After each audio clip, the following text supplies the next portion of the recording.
രാവിലെ ഞങ്ങൾ ബ്രേക്ക്ഫാസ്റ്റ് ഒക്കെ കഴിഞ്ഞാലുള്ള ഒരു അടുത്ത പരിപാടിയാണ്. മഴക്കാലമല്ലേ, വീടെല്ലാം ഒന്ന് പൂത്തു പോകാതിരിക്കാൻ വേണ്ടി ഇങ്ങനെ പുകയ്ക്കും. വിറകെടുത്ത് വെച്ച് ഞങ്ങൾ അടുപ്പൊന്ന് കത്തിച്ച് പുകയ്ക്കും. അത് ആരൻ്റെ പരിപാടി, ആരൻ ചെയ്തോളൂ. ആരന് അതൊക്കെ വലിയ ഇഷ്ടമാണ്. പിന്നെ ഞാൻ ആരൻ്റെ സാമ്പാറിന് കഷ്ണം അരിഞ്ഞു തരുന്നു.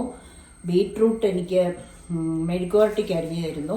ഇന്നലെ വെച്ച ഫുൾ കറി തീർന്നു കേട്ടോ. അല്ല, ഉണക്കമീൻ തീർന്നില്ല. ഉണക്കമീൻ പൊടിച്ചത് ഇരിപ്പുണ്ട്, അത് ഇന്നത്തേക്കൂടെ ഉണ്ട്.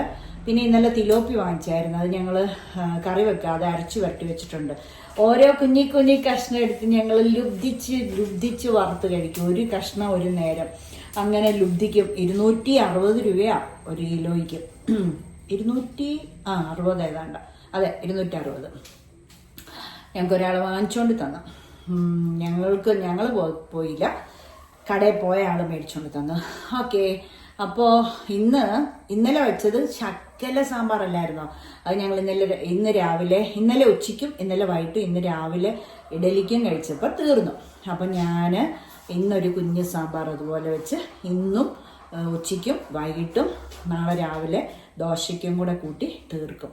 അങ്ങനെ വെക്കാനാണ് കുഞ്ഞു സാമ്പാർ. പിന്നെ ബീട്രൂട്ട് മെഴുക്കുവരട്ടി, അത് ഉച്ചയ്ക്കും വൈകിട്ടും കൂട്ടി തീർക്കും. പിന്നെ ഉണക്കമീനും ഉണ്ട്, തിലോപ്പിയുണ്ട്.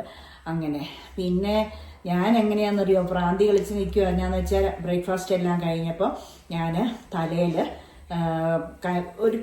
കുറേ ദിവസം മുമ്പ് കരിഞ്ചീരകവും നമ്മുടെ ഉലുവായും കൂടെ കുതിർത്തിട്ട് അരച്ച് വെച്ചായിരുന്നു. പക്ഷേ തലയിൽ തേക്കാൻ പറ്റിയില്ല, യാത്രയായിരുന്നു, തിരക്കായിരുന്നു. അപ്പോൾ എനിക്ക് തേച്ചുകൊണ്ട് നിൽക്കാനും കഴുകാനും വെയിറ്റ് ചെയ്യാനും ഒന്നും പറ്റാത്തതുകൊണ്ട് തേച്ചില്ല. അപ്പം ഇന്ന് ഞാനത് രാവിലെ ശകല ആവണക്കെണ്ണയും. അപ്പം ഇന്നലെ എൻ്റെ കസിൻ സിസ്റ്റർ ചോദിച്ചു രാത്രിയിലെടോ, പിന്നെ ഇതിന് പറ്റുന്ന താരന് പറ്റുന്ന എന്തെങ്കിലും ഉണ്ടെങ്കിൽ പറയണമെന്ന്. അപ്പോൾ ഞാൻ പറഞ്ഞു കൊടുത്തായിരുന്നു. അതുകൂടാതെ ഞാനിപ്പം ചെയ്തത് കാണിച്ചു തരാം. ഞാനിത് താരന് വേണ്ടിയിട്ടല്ല, പക്ഷേ ഇത് താരന് ഉപയോഗിക്കുന്ന ഒരു നല്ല റെമഡിയാണ്. പക്ഷെ എനിക്ക് താരനില്ലാത്തതുകൊണ്ട് ഞാൻ ഇത് മുടിയൊന്ന് വളരാനും കൊഴിയാതിരിക്കാനും ഒക്കെ കുറേ ആയി ഞാൻ തലയിൽ തേച്ചിട്ട്. നമ്മൾ മാസത്തിൽ ഒന്നേലും തലയിൽ എന്തെങ്കിലുമൊക്കെ തേക്കുവാണെങ്കിൽ മുടി അവിടെ വളർന്നു വന്നത് അവിടെ പൊഴിയാതെ ഇരുന്നോളും. നമുക്ക് കഷണ്ടി ഒന്നും പിടിക്കത്തില്ല. പിന്നെ നമുക്ക് മുടി ഉള്ളത് അവിടെ പോകാതിരിക്കുകയും ഒന്ന് ബലപ്പെട്ടിരിക്കുകയും വളരുകയൊക്കെ ചെയ്യുള്ളൂ. താരനൊന്നും പിടിക്കാതൊക്കെ ഇരിക്കുകയുള്ളൂ. നിങ്ങൾക്ക് സമയമുണ്ട് ആഴ്ചയിൽ 1-2 പ്രാവശ്യം ചെയ്യുന്നതെന്നല്ല, അല്ലെങ്കിൽ മാസത്തിൽ ഒന്നേലും നിങ്ങൾ എങ്ങനെയാലും ചെയ്യുന്നതല്ല. ഇതിപ്പോൾ പക്ഷെ ഞാൻ ഒരു 2-3 മാസം ആയെന്ന് തോന്നുന്നു കേട്ടോ കാര്യങ്ങളൊക്കെ ചെയ്തിട്ട്. ഞാനൊരു 2-3 ആഴ്ച മുമ്പ് ഇത് അരച്ച് വെച്ചിട്ട് പോലും എനിക്ക് തേക്കാനൊന്നും സമയം കിട്ടാത്തതുകൊണ്ട്, യാത്രകളൊക്കെ ഒത്തിരി ഉണ്ടായിരുന്നതുകൊണ്ട് തേച്ചില്ല. ഇപ്പോൾ ഞാൻ രാവിലെ ആവണക്കെണ്ണയും പിന്നെ ബദാം ഓയിലും പിന്നെ നമ്മുടെ വൈറ്റമിൻ ഇ ക്യാപ്സൂളും കൂടെ ഒരു ബൗളിൽ ചാലിച്ചിട്ട് പിന്നെ തലയെ നല്ലതായിട്ട് തലയോട്ടിയെ തേച്ച് പിടിപ്പിച്ചിട്ട് നമ്മുടെ അരച്ചു വെച്ചിരുന്ന കരിഞ്ചീരകവും ഉലുവ കുതിർത്തതും കൂടെ തലയിൽ തേച്ചുകൊണ്ടിരിക്കുമ്പോഴാണ് ആരൻ വിളിക്കുന്നത് സാമ്പാറിന് ഏതൊക്കെ കഷ്ണം പെറുക്കിയെടുക്കണമെന്ന്. അപ്പം അതൊന്ന് കാണിച്ചു കൊടുക്കും. എൻ്റെ മോനെ കഷ്ണം അവിടെ ഇരുന്നത് അരിഞ്ഞു തീർന്നോ? അപ്പോൾ അതൊന്ന് കാണിച്ചു കൊടുത്തിട്ട് ഞാൻ പിന്നെ ബാക്കിയും കൂടെ തലയിൽ തേക്കാൻ പോകും. അപ്പോൾ കണ്ടോ, തേച്ചുകൊണ്ടിരിക്കുവായിരുന്നേ. മൊത്തം തേച്ചിട്ട് ഇത് പൊക്കിക്കെട്ടി അങ്ങ് വെക്കണം. ഓക്കേ, അപ്പോൾ ഞാൻ അവിടെ പോയി വർക്ക് ഏരിയയിൽ നിന്ന് തേക്കും. പിന്നെ അവിടെ തന്നെ ഒരു ഉച്ചയാകുമ്പോഴത്തേക്കിനും ഞാനൊരു 2-3 മണിക്കൂർ അങ്ങ് വെക്കും. നല്ല രസമാണ്, തലയ്ക്കൊക്കെ നല്ല തണുപ്പാണ്. അപ്പോൾ ഒരു ഉച്ചയാകുമ്പോഴത്തേക്കിനും കളയും. എന്നിട്ട് പിന്നെ നമുക്ക് കുളിച്ചിട്ടൊക്കെ പിന്നെ കാണാം. ഇപ്പോൾ ദാ ഞങ്ങളുടെ ആരൻകുട്ടൻ ഹായ് പറ ചക്കരേ. അതാ ആ ലൈറ്റോടെ അപ്പം കൊച്ചവിടെ അത് കത്തിക്കും. ഈ പച്ചക്കറിയൊക്കെ അരി ഞാനത് പോയി തേച്ചിട്ട് പാത്രം കഴുകണം. പിന്നെ ചോറ് ഇരിപ്പുണ്ട് കേട്ടോ. ചോറ് ഞങ്ങൾക്ക് ഒരു പ്രാവശ്യം വെച്ചാൽ 2 ദിവസത്തേക്കല്ലേ.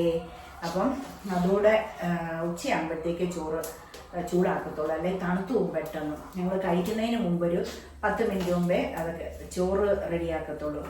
ചോറ് ചൂടാക്കാനുള്ള ദിവസം റെഡിയാക്കത്തുള്ളൂ, അല്ലെങ്കിൽ വെക്കുന്ന ദിവസമാണ് രാവിലെ തന്നെ അങ്ങ് വെക്കും. പിന്നെ എന്താ പറയുക, ഞങ്ങളുടെ വാഷിംഗ് മെഷീൻ കേടായിപ്പോയില്ലേ. ഞങ്ങൾ എത്ര ഒരു മാസമായിട്ട് ഞങ്ങൾ ദുരിതത്തിലായിരുന്നു. അപ്പോൾ ഇന്ന് വൈകിട്ട് അത് കൊണ്ടുവരുമെന്ന് പറഞ്ഞു. പിന്നെ എന്നാ പറയാനുള്ള, കോഴിയൊക്കെ അഴിച്ചു വിട്ട് കയറി. ഇനിയിപ്പം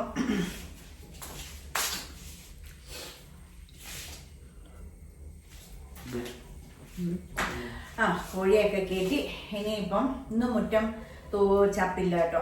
ഞങ്ങളുടെ 2 ചക്ക ഇപ്പം ചീഞ്ഞു പോയി. മഴയാത് കാരണം ചീഞ്ഞു പോവുക.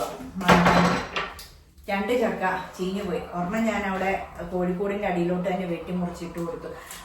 അവരിറങ്ങുന്ന സമയത്ത് കൊത്തി കഴിച്ചോളും. ഒരെണ്ണം ഞാൻ അവിടെ മുറിച്ചവിടെ വെച്ചിട്ടുണ്ട്. സമയം ഇത് ബാക്കി എല്ലാ ജോലിയും കഴിയുമ്പോൾ അതൊന്ന് പെറുക്കിയെടുത്ത് നമുക്ക് അരിഞ്ഞ് വഴറ്റി വെക്കണം. നമുക്ക് ചക്ക സീസൺ കഴിയുമ്പം ഇച്ചിരി ചക്ക വിളയിച്ച് കഴിക്കാനൊക്കെ തോന്നുവല്ലേ, അപ്പം എടുക്കാതെ. ഇനി 2 ചക്ക ഈ പ്ലാവേലും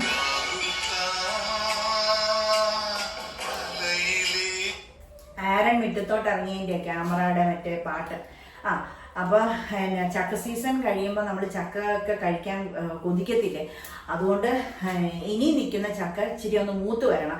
അതിനി പഴുത്തളിഞ്ഞ് പോകാതെ നമ്മൾ എന്നും അത് ശ്രദ്ധിച്ചിട്ട് എനിക്ക് തോന്നുന്നത് ഒരു ചക്ക ഒരു 2 ആഴ്ചയാകുമ്പോൾ പാകമാകുമായിരിക്കും. ഒരു ചക്ക ഒരു മാസം കഴിയുമ്പോഴേ പാകമാകത്തുള്ളൂ. അപ്പോൾ അത് 2 എടുത്ത് എനിക്ക് ഒരെണ്ണം വേവിച്ച്, ഒരെണ്ണത്തിന് പകുതി വേവിച്ച് എനിക്ക് കൊതിക്ക് കഴിക്കണം. ഈ വർഷം അങ്ങനെ നമ്മുടെ പ്ലാവേലെ ചക്ക ഞാൻ വേവിച്ചേ ഇല്ല. എത്ര ചക്ക ഉണ്ടായതാ, എല്ലാം ഞാൻ ഇട്ട് അമ്മയ്ക്കൊക്കെ കൊടുക്കുമായിരുന്നു. 3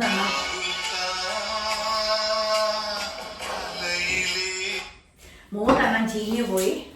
പിന്നെ വിറകെടുക്കാൻ പുറത്തോട്ട് പോയപ്പോഴാണ് 3 എണ്ണം ചീഞ്ഞു പോയായിരുന്നു. കുറേ ചക്ക പിന്നെ അമ്മയ്ക്കൊക്കെ കൊടുത്ത് അവർ കളയാതൊക്കെ വേവിക്കുകയും പഴിപ്പിച്ചെടുക്കുകയൊക്കെ ചെയ്തായിരുന്നു.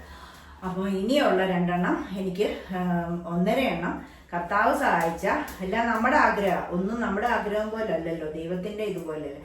അപ്പം കർത്താവ് സഹായിച്ച 1.5 എണ്ണം പിന്നെ നമ്മളെടുത്ത് ഫ്രീസറിൽ സിപ്പ് ബാഗിൽ സൂക്ഷിച്ചു വെച്ചാലേ നമുക്ക് ചക്ക തിന്നാൻ ആഗ്രഹം തോന്നിയാൽ ചക്കയില്ലാത്ത സമയത്ത് ഇത് ഉപയോഗിക്കാൻ പറ്റുള്ളൂ.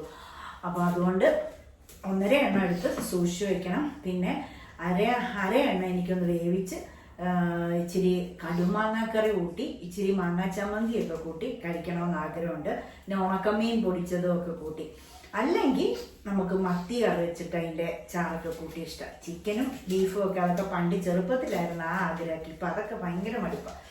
പിന്നെ നാടൻ കോഴി എന്നൊക്കെ പറഞ്ഞ് ചക്ക വേവിച്ചാൽ ഞാൻ കിടന്നുകൊണ്ട് ബഹളം വെക്കുമായിരുന്നു. നാടൻ കോഴി കറി വെക്കുക എന്നൊക്കെ പറഞ്ഞ് അമ്മ വളർത്തുന്ന കോഴി കണ്ടിക്കാനൊക്കെ ബഹളം വെക്കുക. ഇപ്പം എല്ലാം എൻ്റെ പൊന്നു, നമ്മൾ കോഴിയെ വളർത്തിയോടെ നമുക്ക് കോഴിയോടുള്ള എല്ലാ കൊതിയും മതിയും തീർന്നു. എന്നിട്ടേക്ക് പിന്നെ താഴത്തെ തൊടി നമുക്ക് 2 ചക്ക നിൽപ്പുണ്ട്. അത് നല്ല തേൻവരിക്കയാണല്ലോ. അപ്പം അത് പോകാതെ എടുത്ത് മൊത്തം പിന്നെ കുറച്ചെൻ്റെ ആഗ്രഹത്തിനെല്ലാം കഴിച്ചിട്ട് ആ 2 ചക്ക ഇനി ആർക്കും കൊടുക്കത്തില്ല. തേൻവരിക്ക ചക്കാൻ എല്ലാവർക്കും കൊടുത്തത്, അമ്മയ്ക്കും ഒക്കെ എല്ലാവർക്കും കൊടുത്തത്. അതെടുത്ത് സേവ് ചെയ്ത് വെക്കണം. അത് ആരെങ്കിലും വരുമ്പോൾ ആഷറിന് കൊടുത്തുവിടാം, ഹസ്ബൻഡിനും കൊടുത്തുവിടാം, എനിക്കും ഇച്ചിരി കഴിക്കാം. 2 എണ്ണം ഉള്ളൂ. ആ തേൻവരിക്കച്ചക്ക വലിയ വലിപ്പമൊന്നുമില്ല, ഇത്രയേ ഉള്ളൂ, കുഞ്ഞതാണ്. അത് കാരണം അത് സൂക്ഷിച്ചു വെച്ച് ആഷർ ഒന്നും കഴിച്ചിട്ടില്ല, ആദ്യമായിട്ടുണ്ടായതാണ്. അപ്പോൾ ആഷറിനും ഹസ്ബൻഡിനും വേണ്ടി സിപ്പ് ബാഗിൽ ഫ്രീസറിൽ സൂക്ഷിച്ചു വയ്ക്കണം. അങ്ങനെ ആഗ്രഹിച്ച് പ്രാർത്ഥിച്ചിരിക്കുന്നു. പിന്നെ വീഡിയോസൊക്കെ ഇടാഞ്ഞത് ഭയങ്കര ഓരോരോ കാര്യങ്ങളായിരുന്നു. പിന്നെ അതുകൊണ്ടാണ്. പിന്നെ അപ്പം തിരക്കായിരുന്നു. ഫങ്ഷൻസ് ഉണ്ടായിരുന്നു, അല്ലാതെ ആരൻ്റെ കാര്യങ്ങളുണ്ടായിരുന്നു, എല്ലാം ഉണ്ട്. ആഷറിൻ്റെയും കാര്യങ്ങൾക്ക് ഒത്തിരി കാര്യങ്ങൾക്ക് സെക്കൻഡ് ഇയറിൻ്റെ ഇത് തുടങ്ങുവാണേ. അപ്പം അതിൻ്റെ കാര്യങ്ങൾക്കൊക്കെ നമ്മൾ ഇവിടുന്ന് കുറേ കാര്യങ്ങൾ ചെയ്തു കൊടുക്കേണ്ടതൊക്കെ ഉണ്ടായിരുന്നു. എല്ലാത്തിനും ഓട്ടത്തിൻ്റെ ഓട്ടമായിരുന്നു. പിന്നെ എറണാകുളം പോയി, കൊല്ലം പോയി. ഇനിയിപ്പം എന്താ ദൈവം സഹായിച്ച അടുത്ത ആഴ്ച കൊട്ടാരക്കര പോകാനുണ്ട്. ആഷറിൻ്റെ ഒരു ഫ്രണ്ട് വരുന്നുണ്ട്. അപ്പോൾ കുറച്ച് സാധനം കൊടുത്തു വിടണം. നാളെ നമ്മൾ കൊട്ടാരക്കരയിൽ പോയി കൊടുത്തു വിട്ടില്ല അതുപോലെ. അപ്പോൾ അമ്മയും ഞാനും ആരണം പോകും, ദൈവം സഹായിച്ചാൽ പോകും. അങ്ങനെയൊക്കെ ഇരിക്കുന്നു. അപ്പോൾ നമുക്ക് ഞാനിതെല്ലാം ഒന്ന് തേക്കട്ടെ, നമ്മുടെ ഓരോ കാര്യങ്ങൾ ചെയ്യുക. വീഡിയോസൊക്കെ അതുകൊണ്ടാണ് ഇടാതിരുന്നത്. നിങ്ങൾ എന്നെ മറക്കരുത്, നിങ്ങൾ എന്നെ ഉപേക്ഷിക്കരുത്. എല്ലാവരും വീഡിയോ കാണണം, പിന്നെ സപ്പോർട്ട് ചെയ്യണം കേട്ടോ. ലൈക്ക് ചെയ്യണം, ഷെയർ ചെയ്യണം, കമൻറ്റ് ചെയ്യണം. പിന്നെ എല്ലാവരും സബ്സ്ക്രൈബ് ചെയ്യാതിരിക്കുന്നവരെല്ലാം ഒന്ന് സബ്സ്ക്രൈബ് ചെയ്യണം. എനിക്ക് വീഡിയോസ് ഇടാത്തതുകൊണ്ട് എൻ്റെ ഡോളർ കുറഞ്ഞു പോയി. പിന്നെ സബ്സ്ക്രൈബേഴ്സ് എല്ലാം കട്ടായിപ്പോയി. അങ്ങനെ എനിക്ക് ഒത്തിരി എൻ്റെ ചാനലിൻ്റെ ഒത്തിരി നല്ല കാര്യങ്ങൾ യൂട്യൂബ് എടുത്തു മാറ്റിയോ എന്തോ എനിക്കറിയത്തില്ല. അപ്പോൾ കുറേ കാര്യങ്ങൾ എനിക്ക് പണിഷ്മെൻ്റ് അല്ല, എനിക്ക് സബ്സ്ക്രൈബേഴ്സൊക്കെ നമുക്ക് അല്ല കുഞ്ഞു വീഡിയോസ് ഇടാതിരിക്കുമ്പോൾ എനിക്ക് തോന്നുന്നു സബ്സ്ക്രൈബേഴ്സ് കുറയുമെന്ന് തോന്നുന്നു. എനിക്കറിയത്തില്ല, സബ്സ്ക്രൈബേഴ്സും ഡോളറും ഒക്കെ ഇച്ചിരി ഇങ്ങനെ കുറഞ്ഞു വന്നു. എന്ത് കഷ്ടം. ഡോളർ ഒത്തിരി കുറഞ്ഞില്ല, എനിക്ക് ഒരു മറ്റേ സെന്റൊക്കെ ഇങ്ങനെ കുറഞ്ഞിട്ടുണ്ട്. ഞാൻ കാണുന്നു, എന്നും ഞാൻ അരിച്ചു പറിക്കും നോക്കുന്ന എത്ര സെന്റായി എത്ര ഡോളറായി എന്നൊക്കെ. അപ്പൊ ഒരു ദിവസം നോക്കുമ്പോ ഒരു എമൗണ്ട് പറയത്തില്ല, ആ എമൗണ്ടിൽ നിന്ന് ഞാനിങ്ങനെ സ്ക്രീൻഷോട്ടൊക്കെ എടുത്ത് വെക്കുന്നതാണ്. നോക്കുമ്പോൾ അടുത്ത ദിവസം നോക്കിയപ്പോൾ അതില്ല, അതിന്റെ പുറകോട്ട് കിടക്കുന്നു. അപ്പൊ എനിക്ക് മനസ്സിലായി നമ്മൾ വീഡിയോ ഇടാതിരുന്ന യൂട്യൂബ് നമുക്ക് പണിഷ്മെന്റ് തരും, ഡോളർ കുറയ്ക്കും, സബ്സ്ക്രൈബേഴ്സിനെ കുറയ്ക്കും എന്നൊക്കെ എനിക്ക് മനസ്സിലായി. അതുകൊണ്ടാണ് ഞാനിപ്പം എന്നെ ആയാലും ഇപ്പൊ ഈ കുറഞ്ഞു പറഞ്ഞൊക്കെ നിന്നിട്ട് പോലും അങ്ങ് വീഡിയോ ഇട്ട് അയ്യോ എവിടെങ്കിലും ഒരു തരി കിടന്ന വേണ്ട അങ്ങനെ ഉണ്ടോണ്ട, ഇത് തന്നെ ഇപ്പൊ പുക വന്നോളൂ, വേണ്ട ചെയ്യരുതേ, അങ്ങനെ ചെയ്യരുതേ, വേണ്ട അങ്ങനെ പുക കുന്തിരിക്കാൻ പോയിക്കുന്നതല്ല. അത് തീപ്പൊരി എവിടെയെങ്കിലും കിടന്ന തന്നെയല്ല നമ്മൾ വൃത്തിയാക്കിയിട്ടിരിക്കുന്നത്, ഇനി വൃത്തിയേടാണ്, അത് അവിടുന്ന് പുക വെക്കോളൂ, ഇങ്ങനെ ചെയ്താൽ മതി. അപ്പൊ ശരി, ഞാൻ അങ്ങോട്ട് നീങ്ങട്ടെ. ആനന്ദമോനിവിടെ പച്ചക്കറി അരിയുന്നു. അപ്പൊ എല്ലാവരും ഇന്ന് ഇത് മതിയല്ലോ വീഡിയോ, അതോ എന്തെങ്കിലും ഉണ്ടെങ്കിൽ ഞങ്ങൾ ആഡ് ചെയ്യാവേ, വൈകുന്നേരം അല്ലേ എഡിറ്റ് ചെയ്യുന്നത് കേട്ടോ. അപ്പോൾ എല്ലാവരും സപ്പോർട്ട് ചെയ്യണം കേട്ടോ. ജോമാസ് വേൾഡിനെ മറക്കല്ലേ, പാവല്ലേ കേട്ടോ. ഓക്കേ. പിന്നെ ആരണ് അഡ്മിഷനൊക്കെ കിട്ടി, എല്ലാം പറയാം, വിശദമായിട്ട് പറയാം. ഈ മാസവും കൂടെ ഒന്ന് കഴിഞ്ഞോട്ടെ, എല്ലാ കാര്യവും പറയാം കേട്ടോ. കുറേ രഹസ്യങ്ങളുണ്ട്, നിങ്ങളെ അറിയിക്കാത്ത കാര്യങ്ങളുണ്ട്, എല്ലാം പറയാം, സർപ്രൈസ് കേട്ടോ.